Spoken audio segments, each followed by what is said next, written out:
Parking জায়গা, parking এ 10 টাকা দিলাম। আচ্ছা, এটা পার্কিং হয়। এখানে পাঠশালাগুলো সব ঠাকুরের স্মৃতিগুলো সব দেখতে গেলে আচ্ছা, একটা পার্কিং লাগে। পার্কিং লাগে একটা 10 টাকা। একটা গাড়িতে টোটোর মধ্যে 10 টাকা পার্কিং। আচ্ছা, চার চাকা হলে 30 টাকা। এই যে লাহা বাবু,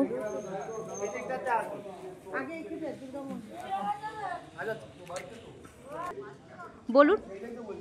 এটা হচ্ছে লাহবাবুদের দুর্গা মন্দির। এখানে ঠাকুর রামকৃষ্ণদেব এখানে স্বেচ্ছা মা দুর্গার চক্ষু দান করেছিলেন। ওই কাঠামোতে এখনো লাহবাবুদের দুর্গা পুজো হয়। আচ্ছা, এটা হচ্ছে ঠাকুরের বাবা চণ্ডী পাঠ করতেন। এটা মহালয়ার দিন থেকে পুজো হয়, মহালয়ার দিন থেকে পুজো স্টার্ট হয়। আচ্ছা, আর 10 দিন ধরে যাত্রাপালা হয়। আচ্ছা। মহলার দিন থেকে শুরু হয়ে যাবে।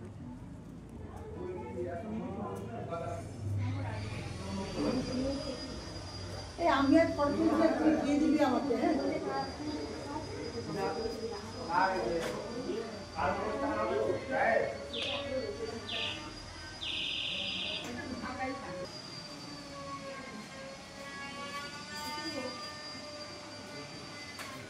সেই বড় বড় থাম এগুলো সব দেখেছি। হ্যাঁ,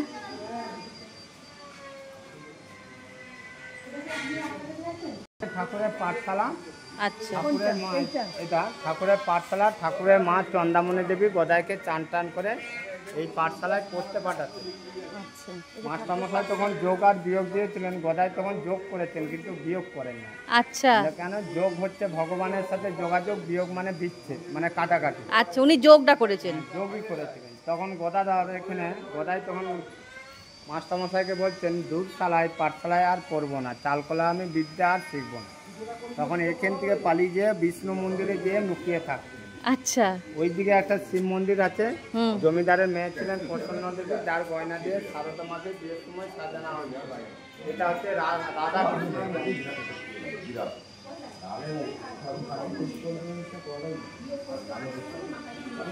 অনেকগুলো আছে, থাকতেও পারে।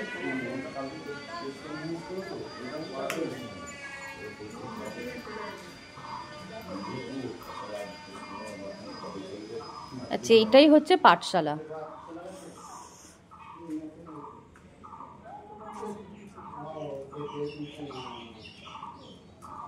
আচ্ছা, বিয়োগ করতে বলেছিলেন তো উনি বিয়োগ করেননি, তা যোগ করেছিলেন।